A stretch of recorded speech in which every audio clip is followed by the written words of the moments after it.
Hey guys, it's Hunter. Welcome back to another episode of ASKgufish. Yes, I'm working on the Epiphone videos. They're coming soon. Calm your tits. In the meantime, do me a favor, and if you're enjoying this video at any time, hit the like button. That actually really helps out. And now let's jump into your questions. Schecter Banshee Mach 6/7 Evertune models get me excited for some reason. What says you? They seem to be kinda flying under the radar and not getting a terrible lot of coverage yet. Yeah, Schecter is interesting. I think the thing about Schecter is that they really don't do a great job at marketing their new stuff. Even at NAMM, they've got a private room. And maybe it's just me, but just by looking at them, it's kind of hard to tell what's new and what's not. But yeah, the Mach models are new for 2020, and this is the first time they've included an Evertune bridge as a stock option on their regular production models. But in typical Schecter fashion, the series includes a ton of variations, so you can find one, or at least one, that tickles your fancy. The Mach series is all based on Schecter's Banshee shape, which, as I understand, differs from their C shape in that the neck is thinner, and also generally the Banshee has a flat top, whereas the C has an arched top. This one actually looks like it's arched on both the front and the back of the body, so I don't know. I guess they kind of just do whatever they want. They're crazy, man, they're crazy. Honestly, I'm confused. Schecter fans, maybe you can help me out here. In terms of the body, it seems to be quite different from the rest of the currently available Banshees, so why is this a Banshee? Either way, the name aside, these are pretty decked out guitars. There are 6 and 7 string versions of hardtails, Evertunes, and Floyd Sustainiac combos. Made in Korea, each comes in 2 colors. There's Fallout Burst, and then there's Ember Burst, both with satin finishes. I never enjoyed the games too much, but Fallout Burst in particular looks really cool in my opinion. Matching headstocks and the offset Roman numeral inlays. I mean, I'm not usually one for the typical metal looking double cut guitars, but even I have to admit, this is a well-executed design. Swamp ash body with flamed maple veneers, neck-through construction, ebony fingerboards, and 5-piece roasted maple purple heart necks. Lumen lace side dots, Grover Rotomatic tuners, 24 stainless steel frets, and Lundgren pickups. A set of dual M humbuckers, which are supposedly medium output and originally designed for Frederick Thordendahl of Meshuggah. I have no idea how to pronounce that last name. I probably butchered the crap out of it. I'm so sorry. But that's crazy. That's a crazy good spec sheet for guitars that price around $1,500 street. Evertune, again, this is the first time that's been an option on regular production model Schecters. And I mean, I just love seeing it. I think Evertune is just one of the greatest modern guitar features. The Hello Kitty guitar is my main writing instrument now because every time I pick it up, it is always in tune with perfect intonation and with perfect string tension. And actually, you can feel the benefits even more on a 7. There's no pitch drift or anything like that. They're not easy to retrofit. There's a lot of routing, so I'm happy to see them come stock on more and more models from the mainstream brands. It's not a gimmick. If you haven't tried one yet, you really have to try it. That being said, it is expensive and it's not for everyone. So there's also a hardtail version for the traditionalists. 6 and 7 string comes with a Hipshot IBI HM bridge. It's like a Hipshot replacement for the Ibanez Gibraltar. I haven't tried that particular one yet, but if it's anything like Hipshot's other bridges, like the Low Profile or the Baby Grand, it's solid. I mean, it does look like a substantial bridge built for the chugs. And of course, the Floyd Sustainiac combination is one of my favorite things that Schecter does. I'm sure other brands do it too, but Schecter's kind of made it their own. They do it a lot. Most recently, I tried the Reaper 6 FRS. It was a lot of fun. Link to that video in the cards if you haven't seen it. It's so much fun. Infinite sustain, all the whales, combine that with dive bombs. Legit, you can spend hours doing that. But yeah, it's on these guitars with stainless steel frets, neck-through construction, Lundgren M in the bridge. Awesome. Just awesome. Oh yeah, and guess which model Floyd? It's the Korean-made FR1000. And I know I've gotten a couple comments. Yeah, it's not an original Floyd Rose, but compared to the specials that used to be the expected trem on import models, the 1000 is a massive step up. So yeah, I'm a Hipshot and Evertune fan. Of course, the Floyd Sustainiac combo is always just a load of fun.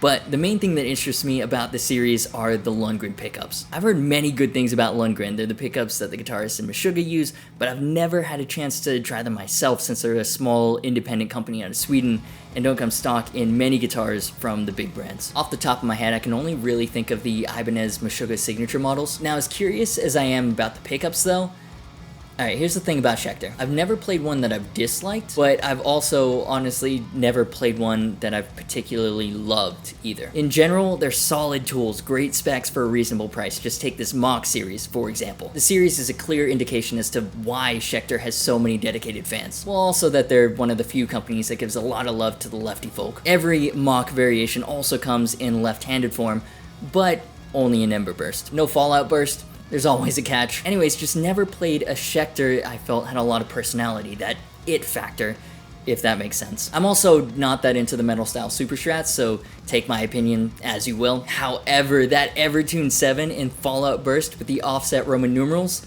it's kinda calling my name. But of course, this is where I throw it to you. What do you think about the Mach series and about Schecter guitars in general? We talked about the Silver Mountain series a bit in a previous ASKgufish. I actually kinda like the finish on those. You guys were a bit more lukewarm on them. If I do more Schecter demos, would you like to see the Mach series instead? If so, which ones? Poll in the top right. Hey man, great video as always. Did you change your spectacles? Glasses? Yep, I did a while ago. I'm wearing Warby Parker now. Great frames, great price, even if you don't have vision insurance. Which, not sponsored, but Warby Parker, hit me up. Have you seen the new Schecter Banshee GT guitars? And if so, do you like them? Good, this is gonna be a Schecter heavy episode. Let's get it. Alright, I'm gonna be real with you guys. Yes, the Mach series is better spec'd and probably, judging by price and where it's made, the better guitars, but I low-key like the GT series better. I know, wait, hear me out on this one. Purple guitars with purple EMGs. That's it, conversation's over. Oh, what's that? You wanna hear more about it?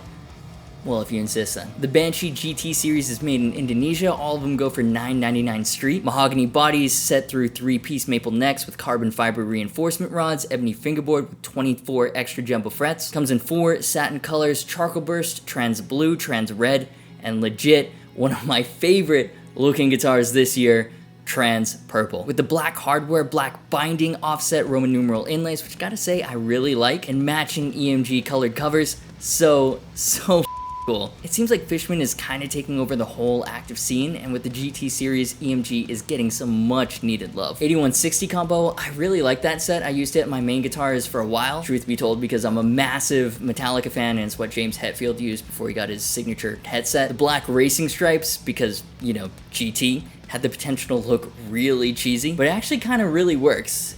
Plus, it makes the guitar faster, I guess. Just need some flames and then we're really cooking with gas. The one thing I'm not too keen on is the Floyd Rose Special. Like, okay, I'm not a Floyd expert. I generally try to stay away from the massive ball ache that is the floating trem. Specials, in my experience, they're not bad if you leave them alone. This one is apparently a Schecter exclusive hot rod version. I don't know what that means exactly. Again, not a Floyd expert. Welcome to my channel featuring top quality commentary and analysis. But yeah, the GT series, they just look super cool. Especially the one in purple. I've never seen a guitar that comes with purple EMG pickups. I don't even know where you can get them as like a standalone aftermarket upgrade. Or even blue for that matter. I know I should be giving more attention to the red and the blue because they look really cool as well. But the purple is by far my favorite. And again, this is where I throw it to you. What do you think of the GT series? Does the purple one get you all hot and bothered as well? Would you rather see the GT series on the channel as opposed to the Mach series or the Silver Mountains? Let me know. Poll in the top right. Before we get into the next question, I want to take a second to thank today's sponsor, DistroKid. They're an awesome service. I use them myself. I'm so happy to have them on as a sponsor this month. Basically, if you haven't already heard it from me or anyone else really, DistroKid is by far the best service I've found to get your music on all the major platforms, including iTunes, Google Play, Amazon, etc. Start making that money. Let's be real, if you're stuck at home and you've got nothing to do, maybe now's a great time to release that EP you've been talking about forever. And once you're up on Spotify, it's super easy to get verified through the DistroKid platform. In fact, it's so easy that I forgot that I even did it, but yeah. Straight from the dashboard, Spotify for artists, get verified, get that little blue check mark next to your name. It's not just cool for clout or whatever. Once you're verified, you can pitch to playlists through Spotify, you know, like the top new metal tracks or what have you. Like, that's huge. Memberships start at just $20 a year for unlimited upload to keep all your earnings, and if you use the link in the description, you can even snag a 7% discount. So yeah, thanks to them for sponsoring this video. They're a great service. Check them out. And now into the next question. Did you see that Alter Bridge and Blackstone Cherry are touring together? Yeah, I already bought my tickets basically as soon as they went on sale. Alter Bridge and Blackstone Cherry are two of my favorite bands of all time.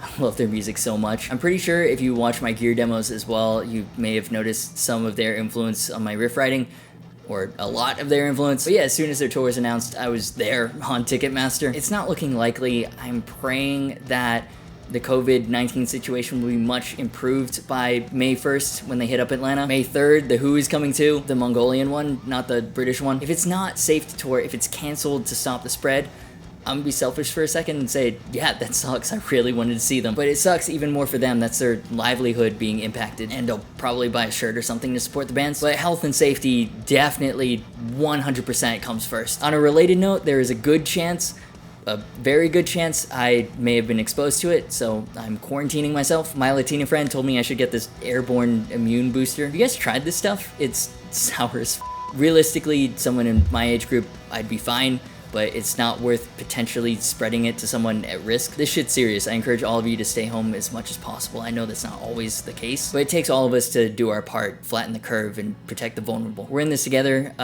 Stay safe out there. And now, of course, it is time for the fan favorite segment. This is the high praise of the week.